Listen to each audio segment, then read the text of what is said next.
Bismillahirrahmanirrahim. Assalamualaikum warahmatullahi wabarakatuh.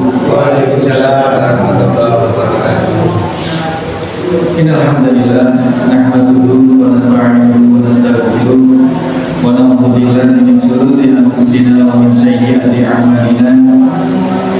May yahdihillahu fala mudilla lahu wa may yudlil fala hadiya lahu. Asyhadu an la ilaha illallah wahdahu la syarika lahu.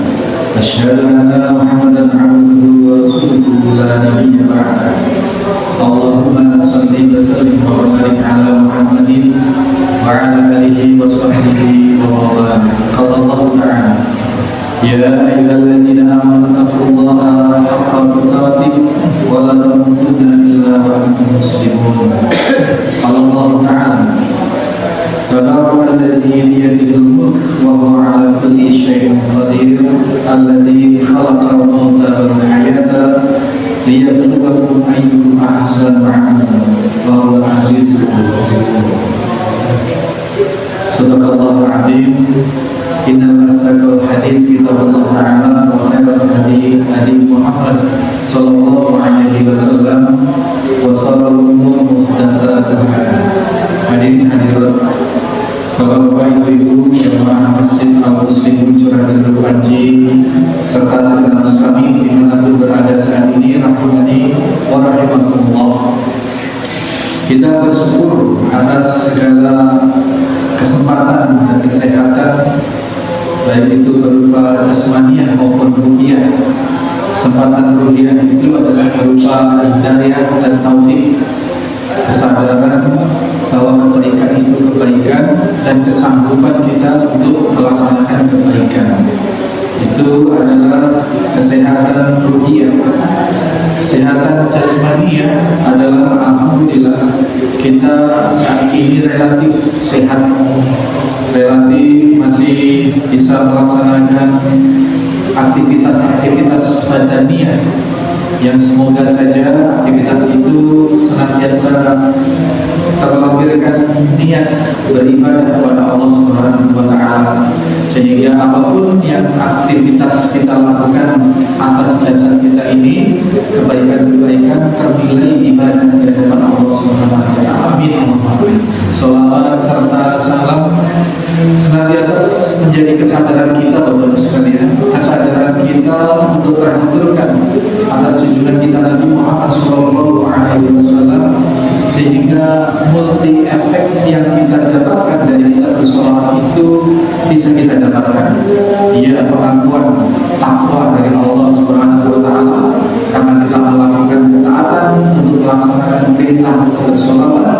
Ya kita bersyukur, ya kita berterima kasih atas tadi, ya kita berikhtisab atau kita berharap atas janji Allah kebaikan yang diberikan oleh Allah kepada setiap orang yang bersolawat. Di antaranya solawat satu kali dengan penuh kesadaran dan penuh harapan, maka Allah akan memberikan imbalan solawat Allah atas kita 10 kali. Insya Allah ini luar biasa. Mudah-mudahan itu senantiasa tertanam dalam kesadaran kita, sehingga tidak ada waktu kosong di dalam jiwa kita untuk memproduk kebaikan di sisi Allah Subhanahu wa taala. Amin Allahumma amin. Dan itu semua bisa kita lakukan kalau kita berilmu atau mengetahui. Kalau tidak tahu ya tidak ngerti. Tidak tahu ya tidak ngerti. Nah, padahal kalau tahu ternyata peluang-peluang itu sangat besar. Mudah-mudahan taklim kita setiap malam Jumat Masjid Al-Muslim ini menjadi pengecas. Kalau HP kita cas setiap kali berapa jam sekali, berapa waktu sekali, nah rohani kita setidaknya ada semacam schedule untuk keberlangsungan kontinuitas, itu dicas. Setidaknya hari Jumat, datang ke hari Jumat, sholat Jumat, di situ ada khatib yang berkhutbah. Syukur-syukur alhamdulillah, akhir masih kaum muslimun menambahi cas itu di malam Jumat untuk kita saling berwasiat, saling berpesan atau menyampaikan, mengkaji bersama kebaikan-kebaikan. Insya Allah Ta'ala. Kitab Riyadhus Shalihin yang malam hari ini kita lanjutkan kaji masih di bab Shabar sampai hadis yang ke-49. Banyak ya Pak ya, ternyata ya. Bab Shabar ini sampai dengan hadis yang ke-53 ini.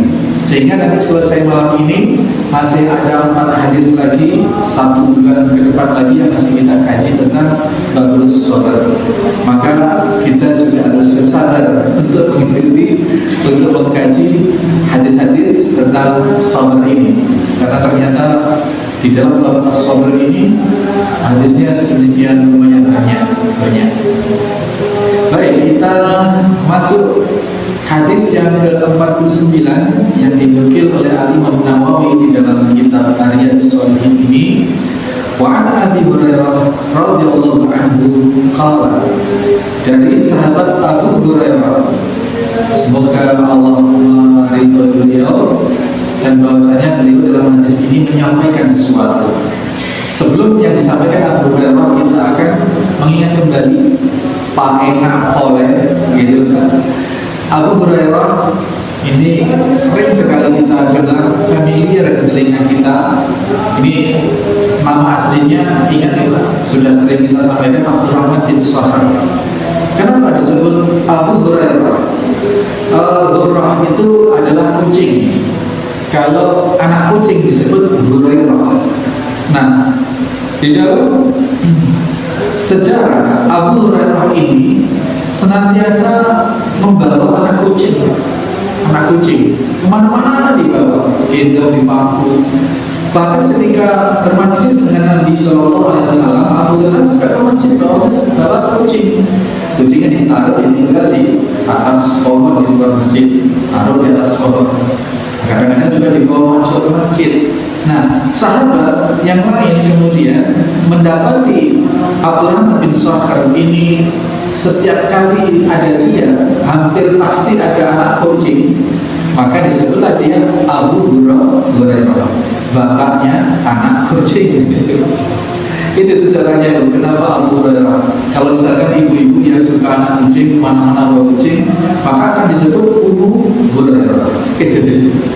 Abu Hurairah, dan beliau termasuk 7 di antara sekian sahabat 7 terbesar. Nominasi 7 besar di dalam banyak meriwayatkan dan menghafal hadis Nabi Shallallahu Alaihi Wasallam ribuan.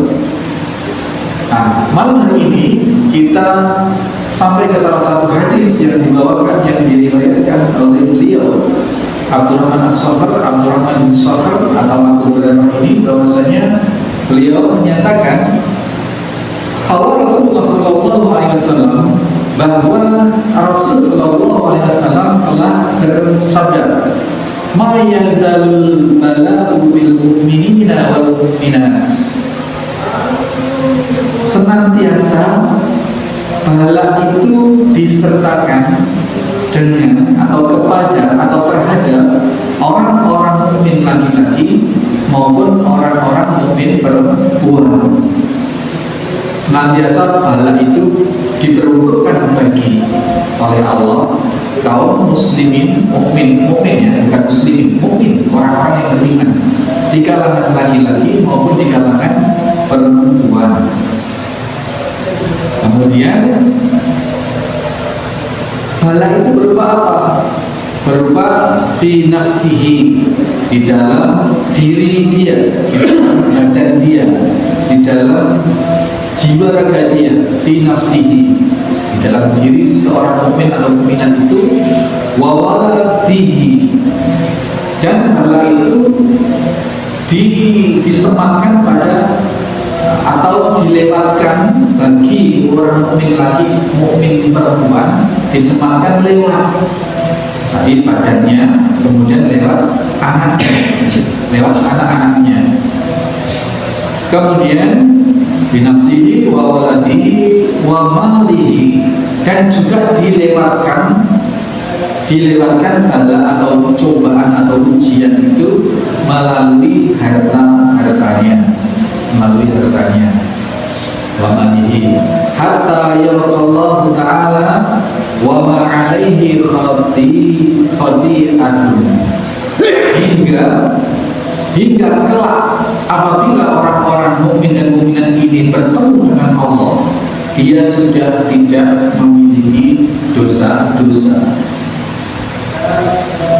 Ini hadis relatif sangat pendek, tetapi mengandung pengajaran yang masya Allah luar biasa besar. Ya, ini diriwayatkan oleh Imam Tirmidzi dan waqala haditsun hasan, hadis hasan. Jadi Allah Subhanahu wa taala melalui yang disampaikan oleh Nabi sallallahu alaihi wasallam sebagaimana yang diceritakan oleh Abu Hurairah, seperti yang ditulis oleh Al-Imam An-Nawawi di dalam kitab Riyadhus Shalihin bab sabar, hadis yang ke-49 ini, bahwasanya senantiasa orang mukmin itu diberi ujian oleh Allah Subhanahu wa taala, diberi cobaan, diberi PR, baik laki-laki maupun perempuan. Ujiannya berupa apa tadi? Berupa ujiannya lewat mana? Lewat badannya. Badan itu yang meliputi jasmani rohani. Lewat anak-anaknya, baik anak yang soleh maupun anak yang tidak soleh. Ujian itu baik yang buruk maupun yang tidak buruk. Wa nabluukum bisyarri wal khair fitnah, dan aku uji kalian dengan keburukan dan dengan kebaikan sebagai bentuk ujian, dan aku berikan kebaikan maupun keburukan bagi kalian, kata Allah Subhanahu wa taala, sebagai bentuk ujian. Ini pelajaran pertama yang bisa kita ambil adalah bahwasanya dunia ini adalah negeri ujian. Dunia ini hanyalah perlintasan, sebagaimana di awal-awal dulu kita kaji, hanyalah perlintasan yang dalam perlintasan itu kita diberi PR oleh Allah Subhanahu wa taala. Nah, sesungguhnya dunia itu dari dani'ah asalnya, itu yang bermakna rendah, atau dulu yang bermakna pendek atau dekat. Dan memang benar dunia ini sesuatu yang remeh sebenarnya menurut Allah Subhanahu wa taala. Maka dinamakan dunia dari kata dani'ah atau dulu, dekat dan pendek. Masa di dunia ini tidak panjang, hanya pendek dan dekat saja. Urusan-urusan dunia ini ya remeh saja sebenarnya, sehingga salah alamat kiranya Bapak-Bapak sekalian kalau kita menyikapi dunia ini sampai mati-matian demi memperoleh keuntungan dagang Rp5.000 direwangi berdusta. Oh mas, ini tadi sudah ditawar orang 80.000 udah dikasih, minta 100, padahal pemenang awal. Ini cermin atau satu sikap yang menyikapi dunia ini segala-galanya demi memperoleh kedudukan, demi diterima menjadi pegawai misalkan, rela untuk nyuap sana nyuap sini, berkesepakatan buruk atau berkesepakatan jahat terhadap pihak-pihak demi memperoleh dunia.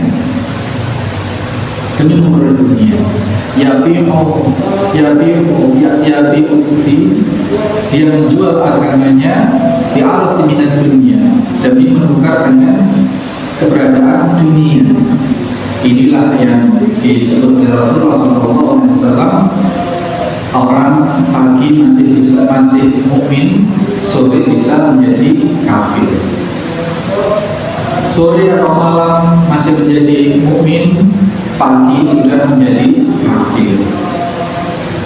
Dikarenakan apa? Dikarenakan dia menjual agamanya demi memperoleh dunia, yang padahal dunia itu dari daniah atau dunia, maksudnya adalah sesuatu yang rendah, sesuatu yang remeh, sesuatu yang pendek, sesuatu yang masanya hanya sebentar sekali. Maka rugi sekali kalau seseorang hidup mempertaruhkan segala-galanya, menjual agamanya, mengorbankan nilai-nilai demi untuk memperoleh sesuatu yang remeh-remeh, yakni dunia.